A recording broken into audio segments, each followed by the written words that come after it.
Welcome to Dr. C's Excellent Adventures. Today we're down here visiting my favorite piece of technology on planet Earth. This is the Discovery Channel telescope, and it's partly taken apart right now because they're in the midst of recoating the primary mirror. This was a great opportunity to get a good close look at the components that make this telescope so special. It's interesting to compare the DCT to the 61-inch telescope at the Naval Observatory, which was built in the 1960s. The Naval Observatory's scope has an equatorial mount that allows it to track objects by turning the telescope in just one direction.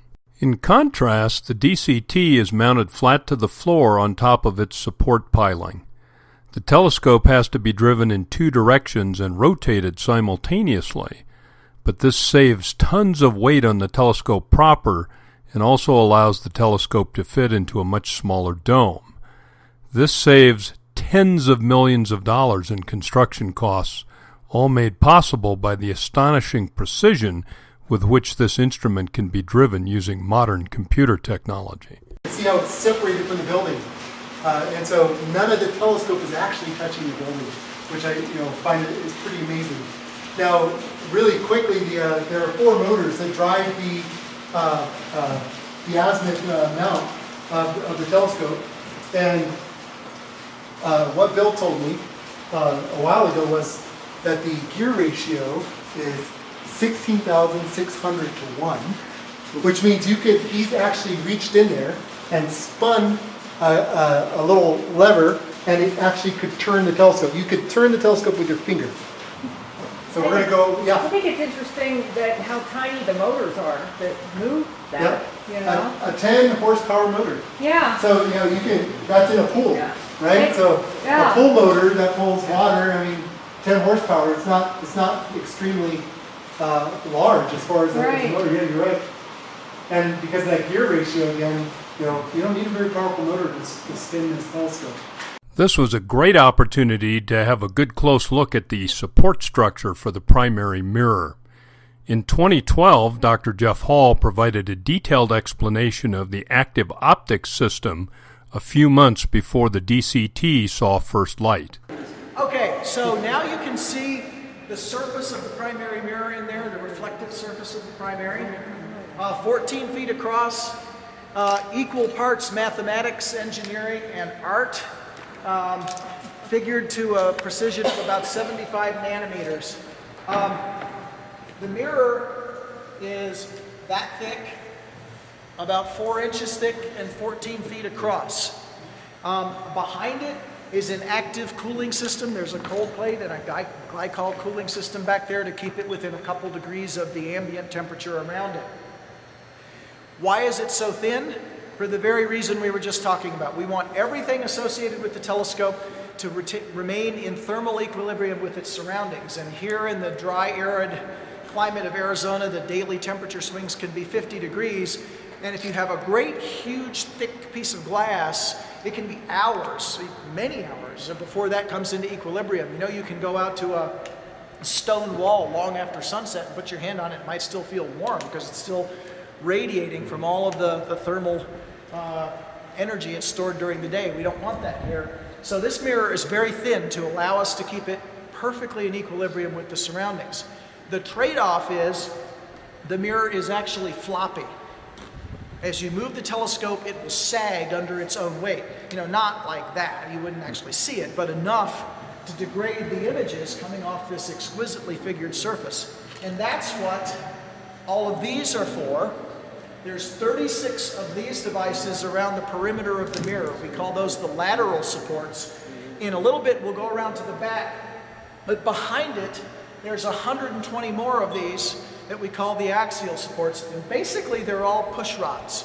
And they are equipped with motors called stepper motors, so that the computer sends a command to the motor, and the motion of that motor translates into a very precise movement of the rod on the back of the mirror. And in our case, it's 1/10 of a micron, right? Correct. So a 10,000th of a millimeter. So if the motor is commanded to go 10,000 steps, it'll push that rod 1 millimeter. So what happens over the course of the night? is back here in our instrument cube, there's an instrument that samples stellar images all over the surface of the mirror. Imagine our mirror looking as if it's got measles, okay? So there's little spots all over the mirror. If the figure is perfect, those spots should be circles. That's what we want. If the mirror has deformed, then some of those circles are going to do this, and they'll develop all the optical aberrations that come with an imperfect figure. So what happens is the computer analyzes all of the aberrations everywhere on the mirror, calculates the set of forces that are required to remove them, converts that into the set of commands to each one of these 156 supports to put it back where it wants to be, and then push the mirror back into shape. With the DTC, the mirror coating chamber was built right on site, just a short trip by rail from the dome. Yeah. So the mirror's in the chamber. In a moment, you can walk up and look through the portholes and see the glass. The surface that we're coating, the top surface, is really kind of hard to see because it's the plane. So what you're really seeing when you look in there, you're seeing the bottom side of the mirror. And there are a lot of marks that were made on that when the University of Arizona did their polishing. Okay, so we're looking at the top of the mirror, but it's so clear, we're looking right through it. Is that the... That's right. So all of those marks are actually on the bottom. That's right. Okay. Everything you see is really on the bottom. But the little conical things sticking up, those are where the actuators go? Yes, and those are on the bottom as well. Okay.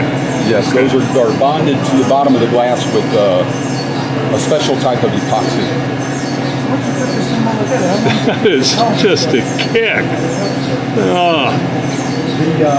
So we're looking at the marks on the bottom of the mirror because the glass is so clear it doesn't even show up to the camera. The mirror is resurfaced by running a current through tungsten coils to evaporate their aluminum coating. Ready to fire, we put electrical current through there that heats up the filament that will glow red hot.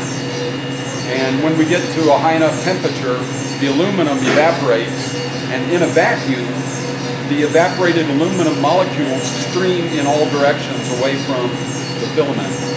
And of course, the ones we care about are the molecules that are headed down towards the glass.